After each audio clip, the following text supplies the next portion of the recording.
we'll get started and we'll go to funnel. So I'm going to start off on a whiteboard and I need your help for this one. Can you all describe for me the average funnel? In terms of like I'm going to draw a diagram of a funnel. What does the average funnel look like? Just sort of shout out. What would be the first step of any funnel? Awareness, yeah. Specifically, content. That's what I mean. Like, you know, so awareness, yes. But would it be content? Would it be an ad or so on? I know there's many different funnels. Social media. Organic, yeah. So social.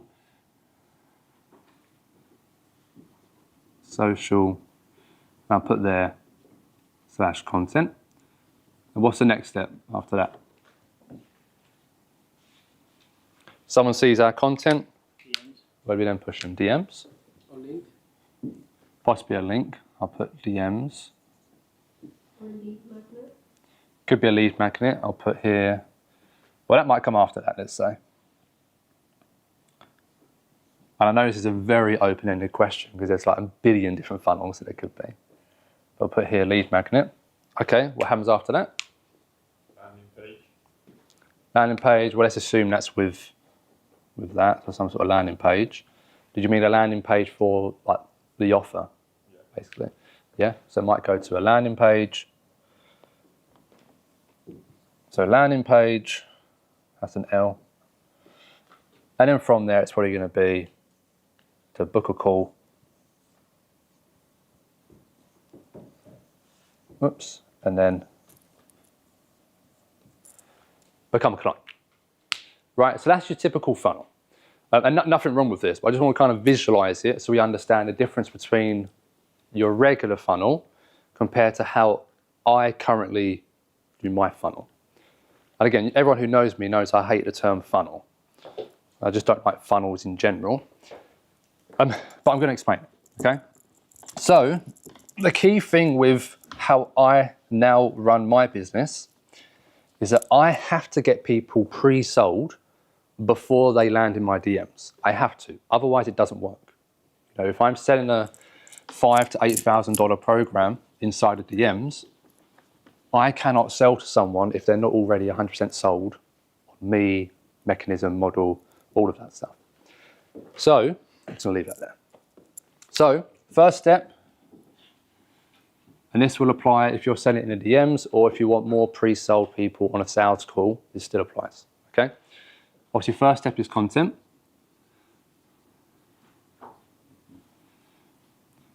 Now, the caveat with content is that obviously it could just be Instagram content.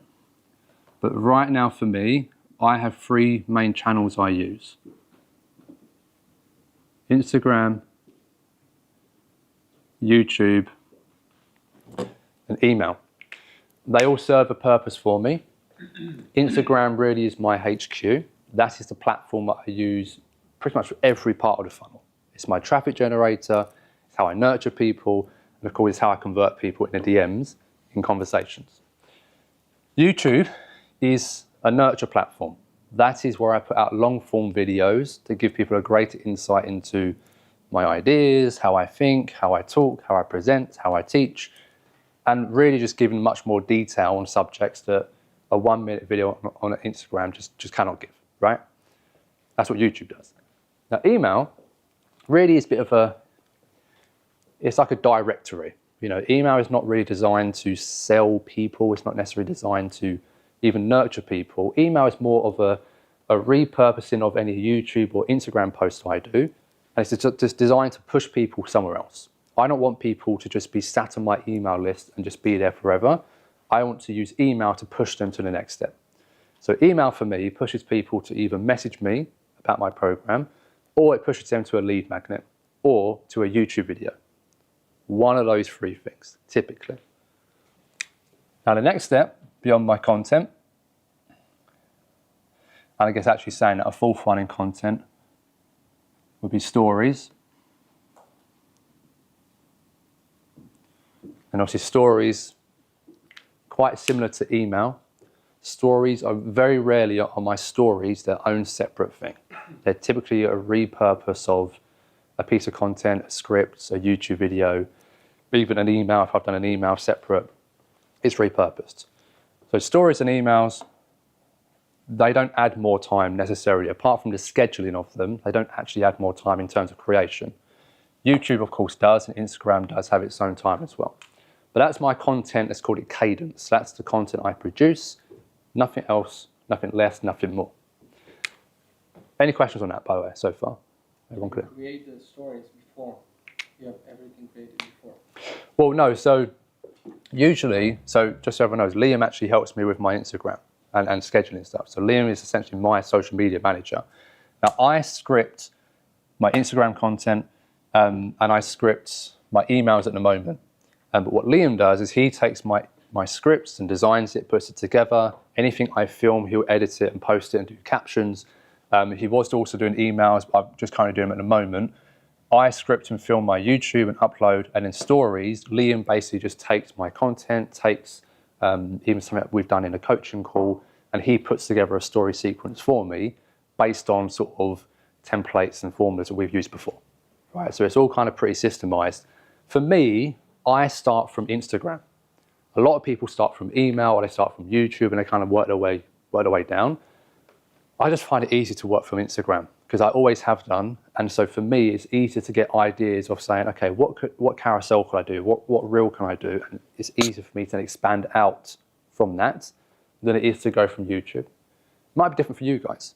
You know, so for some of you, it might be if I do a long form email, I can break that down. There's different topics, different subjects, build from that. There's no right or wrong, but I just go from Instagram. It's where I start. Okay? Okay. Cool. Second step of the funnel, after content, typically then it's going to be some form of lead magnet. Now, obviously for me, a lead magnet is two types. We have the value magnet and conversion magnet. I just have a question on content. Are we going to go deeper into the type of content? Yes. Okay. Yeah, 100%. I'll go into that next. But yeah, so I have two types of lead magnets, a value magnet or a conversion magnet. Now, value magnet, I try to avoid them as much as possible. And if anything, my YouTube probably serves as my value lead magnets more than anything else. And so I would much rather, at least at the moment, any sort of value that I'm giving, I would rather push people to my YouTube channel to get it rather than to my email list. Again, just because of the filtration of people wanting something free value typically are not ready to buy something. So I'd rather them go to my YouTube channel where I have more nurture type videos, where I have student testimonials and other stuff, because I know that the more they consume my YouTube channel, the much hotter and sold they're going to be to then want to reach out and buy from me. Like I said, my email list, I protect that at all costs because my email list right now does have a lot of people on there from the past who are not actually decent subscribers. So I'm now trying to protect it. People only get on my email list for my conversion magnets. Okay, so lead magnets, if I do any, will be mostly YouTube, or it might be completely for free. And in that instance, a free value magnet is designed for reach, for growth, for reciprocity. It's designed essentially to go viral. It's not designed to get clients. Again, just by the nature of what they're like. But the second step is then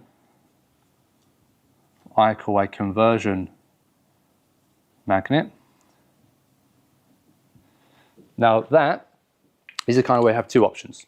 This can be the guide, so everyone knows sort of the free guide funnel that I've shown in the program, right? So you can have a free PDF, and that essentially explains, well, it's basically a mini version of a VSL. It explains a little bit about you, your beliefs, your values, the three main pillars of what you do, why it's different to other people, bit of proof with a call to action. That's typically the conversion magnet and how it works. With this, I have a form. And this helps me to, let's change it to a D. This helps me to get data on who my content is attracting in the first place.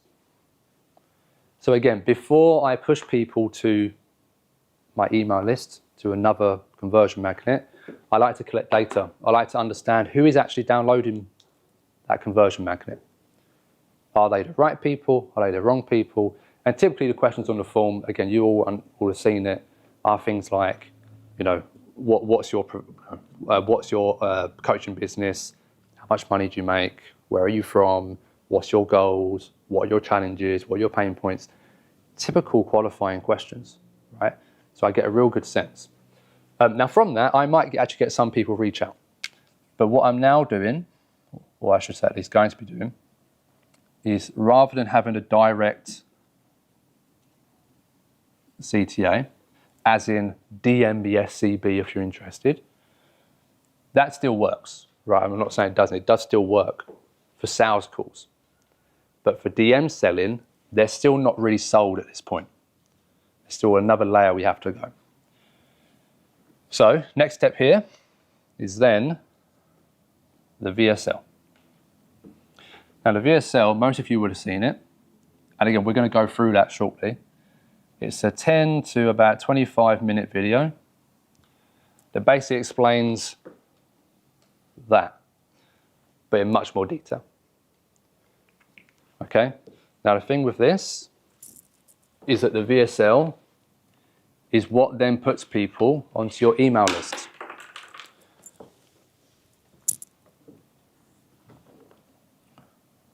So I have that as a separate coming off. That pushes people to email. So by the time they go through my content and these 4 different avenues, by the time they go through a conversion magnet, and by the time they land on that VSL, they then only then get added to my email list. And that ensures that only the hottest, most qualified or as qualified people as possible are getting onto that list. And of course, the emails, as I said, they're repurposed of content I've already done, works like a cycle. They push people back up here. And there's a reason for that. It's because when people opt in for the conversion magnet, they opt in for the VSL, they don't always consume it. Right, that's the reality. Some people will opt in for something but not actually watch it until 2 weeks later. So it's important to have something, whether it's email or whether it is content, that is reminding people, hey, there's this video that explains how I've done X, Y, and Z. Make sure to go and watch it. So you might sound like a broken record sometimes, but the funnel has to be repetitive. The funnel has to remind people, these are the most important assets that I have that explain what I do, how I help, how I do things, etc. and so on. And for me, it's the VSL. So people have to watch this before we get into a conversation about how I can help. So from here, they reach out to me. So it's an inbound DM. And we're now into a DM conversation. So, Harry, Yep. the VSL basically is just presentation video, actually, of what you do, Yeah. how you do it. Yeah. You specifically talk about how your program works, or you specifically speak about more your history and what you do? It's like a freebie version, but on video. Yeah, so I'm going to cover it in detail for us. Okay. But just a very short answer is the VSL is not about your offer. To be very, very clear, it's not anything to do with actually your offer. It's to do with what we covered yesterday, identity, model, mechanisms. Okay. That's what you're trying to sell people on. Because again, the offer, we don't have to pre-sell people on that. Now, we might mention it in marketing to show people that we have an offer and it's something that we do, but we don't have to pre-sell them on the offer to get them pre-sold, right?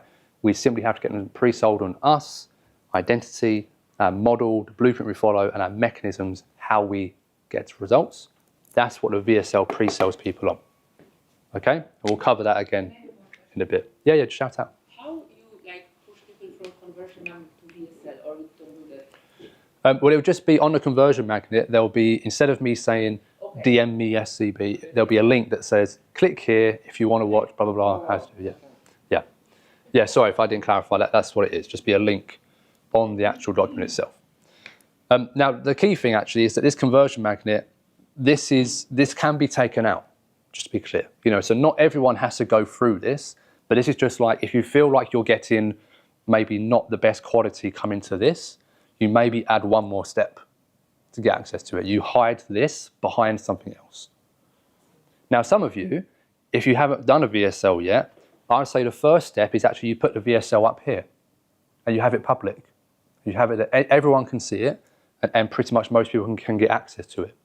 and just see how it performs that way.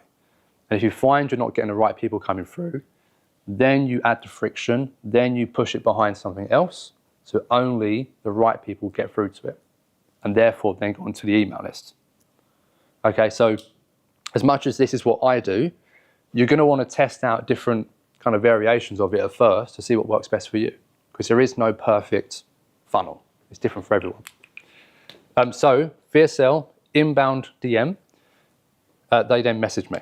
Now at this point, I'm now in a sales conversation.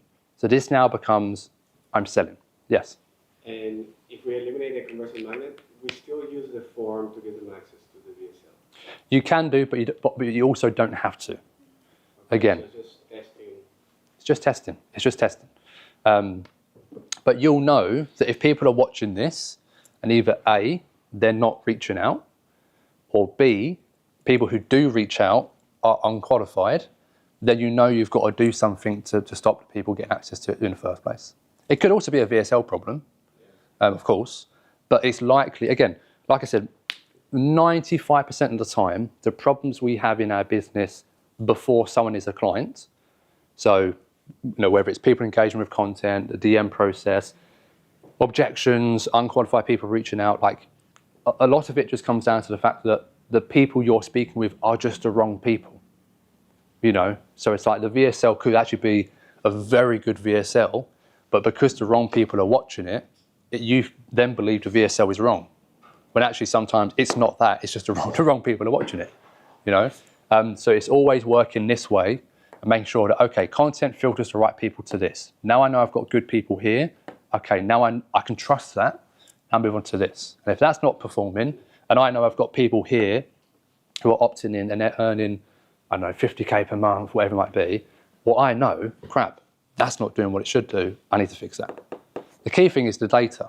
So the conversion magnet in the form is very useful to do just to get the preliminary data to then use that, right, and then at least be aware of it.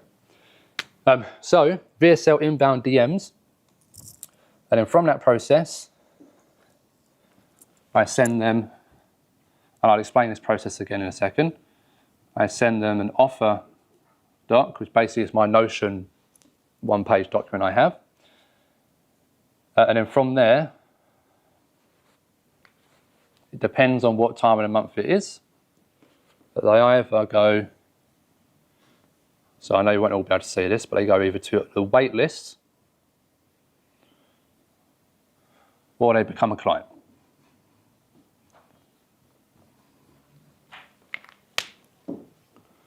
So that, from a kind of bird's eye view, is the funnel that I run.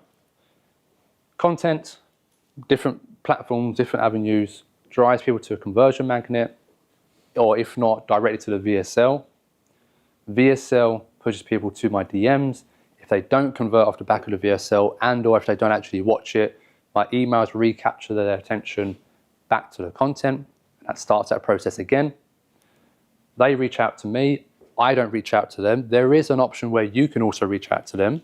You can do outbound. I just personally don't do it. So inbound, they reach out to me. This process of conversation, again, I'm going to show you it in a bit. It is not a sales call, right? So again, selling in the DMs is not a sales call over DM. It's not. They are already sold. We need to really understand that point. They are already sold by the time they land here. All you're simply doing is just double checking that they are a good fit for your program. So you ask maybe 3 qualifying questions, that's it. Then you give them the offer doc, and depending on if you're open or closed, it's hey, join the waitlist, or pay and let's get started. So are you 100% sure that by the time they get that in there, that's their sold? 95%. Yeah, 95%. But I will know that there's still going to be the potential objection of the money. That, of course, is going to happen. But I will have a bit more certainty that if they say, I can't afford it right now, it won't be I can't afford it, but secretly I don't want to do it. It's I can't afford it, get me on that wait list as soon as I can, I'm in. Right? So it's a very different frame situation to be in. And look, this is the thing is, a sales call funnel is very similar, but there's obviously the differences. Sales call funnel would be content, conversion magnet, maybe not the VSL. Maybe from here you go straight to the DMs, then you have a sales call, then you book a sales call. Before the sales call, they see the VSL or pre-call sort of video. Then they have a sales call, then they join or they don't join. You know, they buy or they die, basically. It's kind of the situation. So try and apply this to a sales call process as much as you can, because you all can still. And the key thing is they need to watch this before the DM conversation. So if you get someone reach out to you off the back of content, and this is what I do. Someone reaches out from content and they say SEB, right, which is obviously a call to action I do. They've essentially skipped all of this and they've come, missed this and they've come straight to here. And again, I'm going to show you actually what I say. But the question will be, hey, thanks for reaching out. By the way, have you just recently followed me? And if it's like, oh yeah, I followed you yesterday. It's like, oh, amazing, okay. I'll qualify them quickly, make sure they are actually someone I can help. Then I say, great, well, I think I can help you. But first things first, go and watch this video to get a sense on how I do things. If you vibe with it and you align with how I do things, let me know, we can chat a bit more. Boundaries, right? Having clear boundaries on who is going to see this and who I'm going to make an offer to, give my energy towards. And so that is the fundamental asset, really, that everyone needs to pre-sell people. This stuff is probably 80% of the pre-selling, quite honestly, but it's the 20% that actually makes the biggest difference, right? That is what brings it all together. This is like having different puzzle pieces. If you're doing a puzzle and you find a piece, like, oh, there's a piece, and find another piece. This is when you put the puzzle together and you see it finished, and you go, oh, that's what it's meant to look like. That's what the VSL does. Brings it all together. Okay? Any questions now before we move on? Yes? Yeah, can I have an idea on how many people arrive to the conversion market and how many to the VSL and how many then will buy? Quite honestly, I don't know. Oh, okay. I couldn't tell you. Okay. So I don't track it. And I don't track it in the sense of I don't have like a spreadsheet with all the data and track it in that way. And I'm not saying that you should do that. I do that because I'm at a stage now where after doing this for 4 years, 4.5 years, I have a real good sense of what works or what doesn't for me. And for me, my metric I track, quite honestly, is how many clients do I get every month and how many leads come through. That's all I care about. So I know that, okay, well, if I'm not hitting my numbers, I'll then just work backwards. Okay, well, how many leads am I getting? How many convert? Okay, well, that seems about right for what I should be getting. Okay, well, if I work backwards, how many people are going to the VSL? So I will look at these numbers, but I'll treat it as an in-the-moment kind of situation and say, well, okay, this might be converting at 90%, let's say, right? Obviously it's not, but let's say it was. But that 90% may not still be high enough for this part at the end, right, in terms of numbers. So I tend to stay away from a lot of data because I think that data can actually hide reality. Because as I said, there can be people watching this who are not the right people, right? So your data will say, well, it's only converting at 10%. And you might say, based on industry average, that it should be 20%, right? But the reality is, if all the people watching it are the wrong people, you're never going to get to 20%.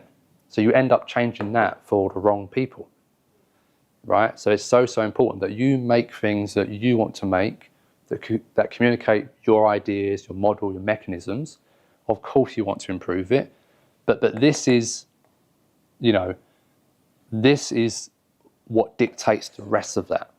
If the content is not specific, if the content doesn't bring the right people in the first place, it doesn't matter how good this stuff is. It doesn't matter how good your guarantee is or anything like that. Your offer could be free and people still wouldn't get it because they're simply the wrong people in the first place coming through.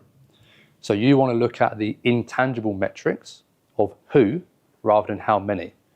Who is following us? Who is liking our content? Who is reaching out to us? Who is watching this? Who is doing a DM? Who is joining the program? Who is the like the biggest metric we should all be looking at.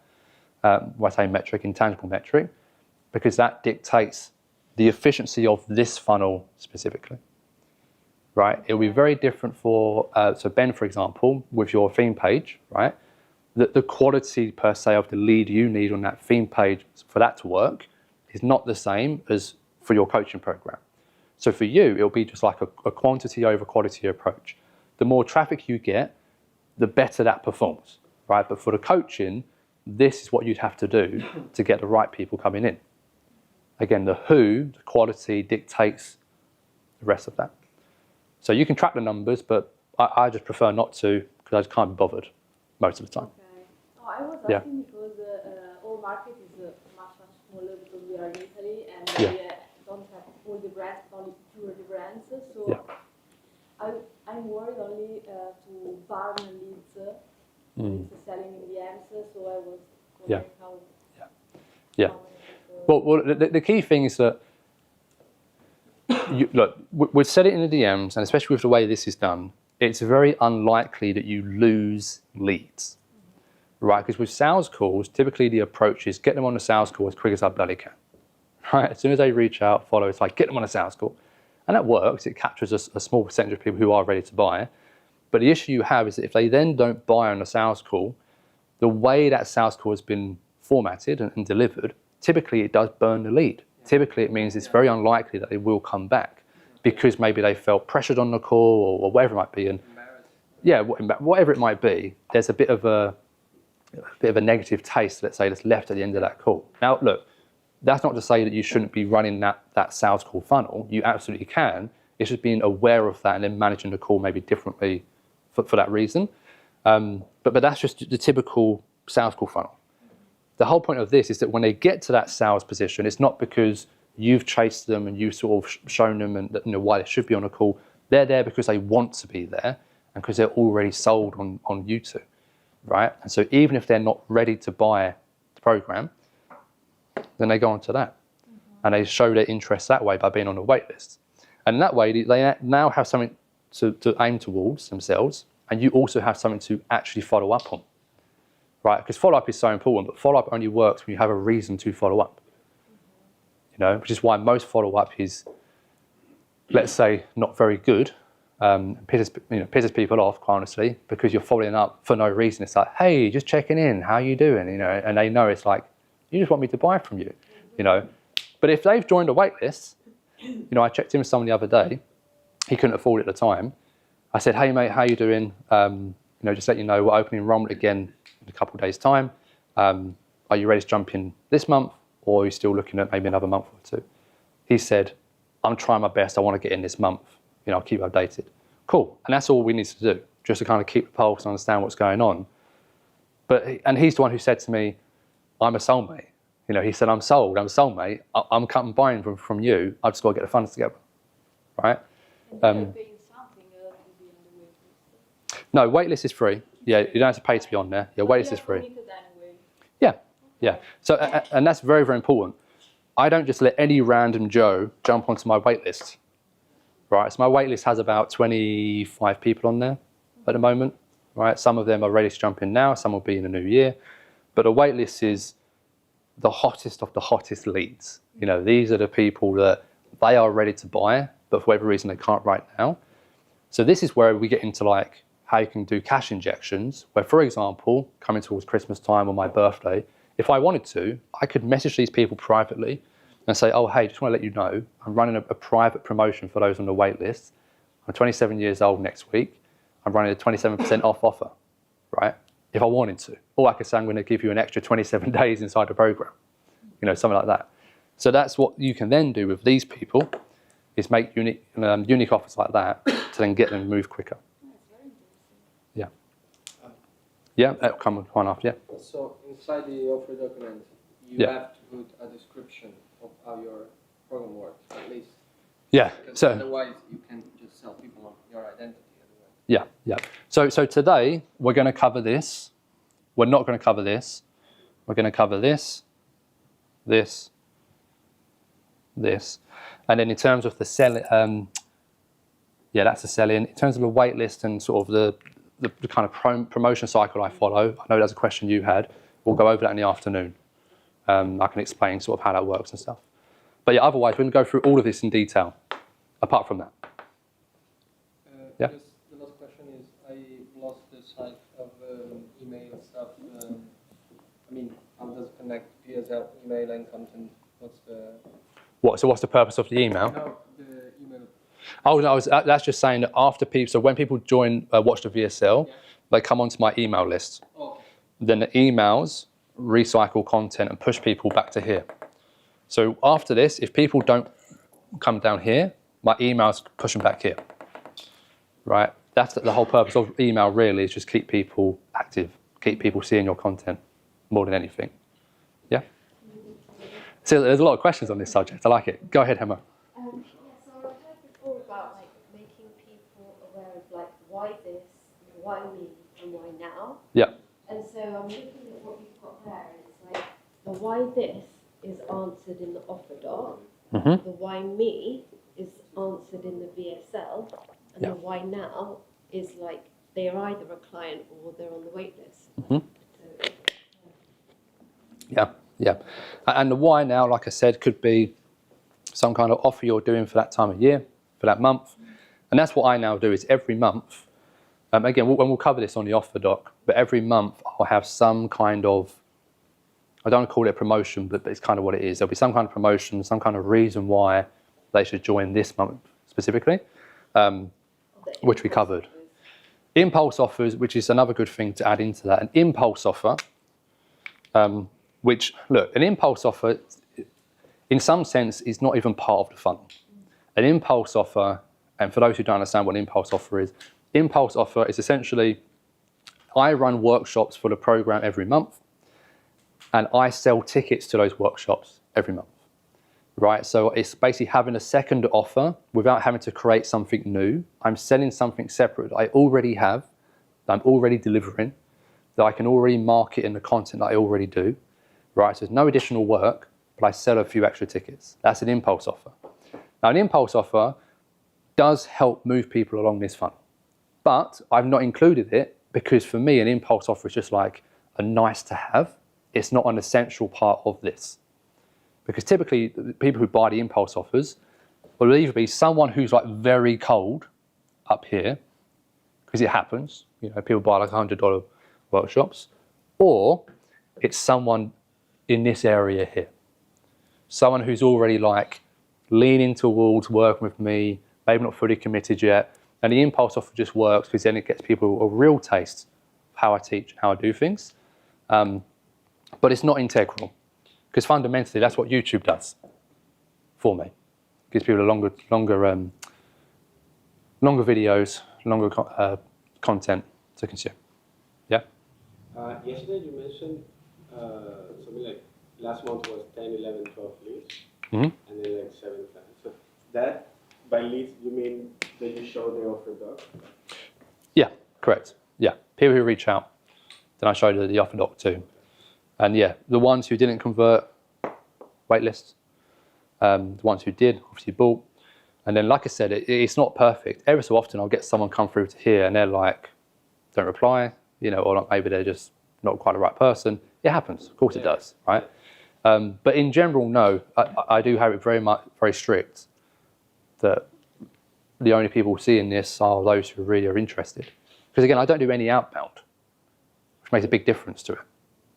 Yeah, so these DMs is basically they write to you, and it's not like you schedule a time to chat with them. Like you just carry on in the conversation. Yeah, and sometimes those conversations take a week. Yeah, okay. This is what, again, it's very different to a sales call, because usually a sales call, as soon as they reach out, it's like, let's get them booked in for today, let's get them booked in for tomorrow, whatever.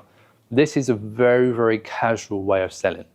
Again, it's attracting a very different type of person. But that's why fundamentally, if they are not sold on you, it doesn't work. Which is why when I first made a transition, it didn't work that well, because the content and these things weren't in place. So I had the sales call funnel, but I just replaced the sales call with a DM.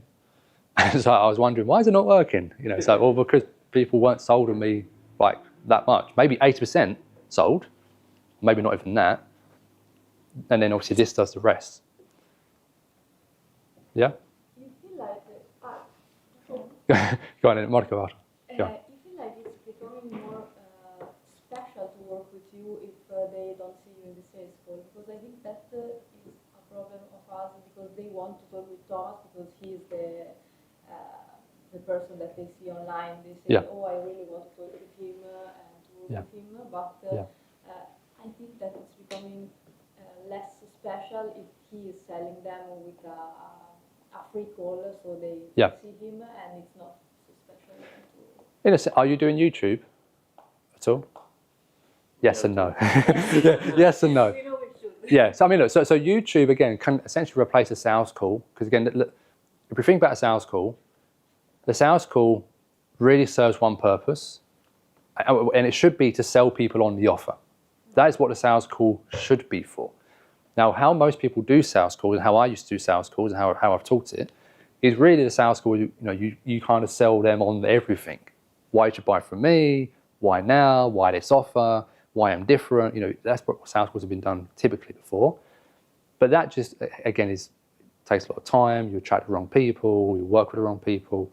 So for you, it's a case of actually you'll have a much better relationship with clients if instead you say, look, we don't do sales calls because we only want to work with people who want to work with us right from the get-go. So the YouTube will sell people on you as a person and how you show up. The VSL will do that as well. And then when you say to people, we don't accept everyone, and also I'm not open now, I'm open in 2 weeks' time, you have to join a wait list, that also makes people more excited and more interested to join. Being always open is one of the worst things you can do. Now, I know most of us here are always open, right? And that's probably how I've taught it. But that's, again, just to remind, that's because it's the sales call funnel, the sales call process. It's a completely different way. So just remember that what I'm sharing here today, specifically if you want to sell in the DMs, this is what this caters towards. But the same ideas apply. On a sales call, the reason why now is, hey, you're going to get 1,000 off if you decide to move forward today, right? Or if you move forward in the next 24 hours, you get a discount, whatever. But in a DM, it's up to you if you want to move forward or not, but just so you know, I've got 10 spots available, 6 been taken already, the enrollment closes in 2 days. Your choice, right? You do that in a sales call? You can do it on a sales call, but just typically when people are on the sales call, most times they haven't gone through all of this. So when you're saying to someone, enrollment closes in 2 days, a few spots have been taken, it comes back to the idea of, well, if they're not the right person, and they're not pre-sold in the first place, they don't care. Right? They don't care that there's enrollment windows and whatnot. But a person who is pre-sold, who only wants to work with you, who's ready to go, if I say to them, you've got to wait 2 weeks, and then when we open, you've got 3 days to get your spot with other people on the wait list, suddenly they're like, okay, I've got a reason why I now need to take action on that day. And that is then real urgency, real scarcity. So there's a way to mix the two. It's something to experiment with, but it's something to think about. Yeah. Last question from Ben. So we'll come back to more later. But last question from Ben. Oh, sorry, I thought you were last. Sorry, Monica. I'm all over the place this morning. Sorry, Monica, then Ben. But then we need to move on because of time. Short question about the waitlist. So yeah. You put those people to the general email list, or you create a separate? So you send so they're tagged. All the emails, or yes. So they get all the emails, but they're also tagged. So I can send them separate emails as and when I want to. So the follow-up you do by the email or Instagram? What follow-up? Follow-up, so like the people are... When I open enrollment... And like you said, that, oh look, if you are now ready because I'm like opening. Yeah, I normally do it through Instagram. I don't like really doing much through email at all. I'm testing email, so you'll see my emails going out and saying reply this and so on. I'm testing it, but I've already seen Instagram by far, hands down. If you have a conversation on Instagram compared to email, Instagram wins out 100 times. It's better than a conversation on email, back and forth. Yeah, right, Ben, last question, I need to move on. So because obviously you need to nurture people more, are you using YouTube more than Instagram so you can actually nurture your audience more? Not more. And again, look, in terms of nurturing people, there's 2 ways to look at it. The more content they consume, the more nurtured they become. But more content doesn't mean volume in terms of like number of content. It's like hours, minutes. right? The more minutes they consume from us, the more nurtured they're going to be. That's why YouTube's powerful. Now, I'm sticking with YouTube. I'm meant to be doing one per week. I don't, right? But I'm meant to be doing one per week. That's my ideal frequency, is one YouTube video per week. But really, the other angle of nurturing people is the specificity of your content. The more specific and targeted you can be with the hooks, with the content, with the messaging, your positioning, the more nurtured people become, right? So again, we're going to cover that kind of stuff in a second, but that's what I wanted to go through now. So we're going to move on to the offer. Any questions on that stuff, just make a note. Again, in the afternoon, we'll come back to all of this, go through it in detail. But we're going to go through the offer. Where's my clicker? There it is. If you want to get a photo of that, get it now, because I am also going to, I need to rub it out. And this clicker is not working again.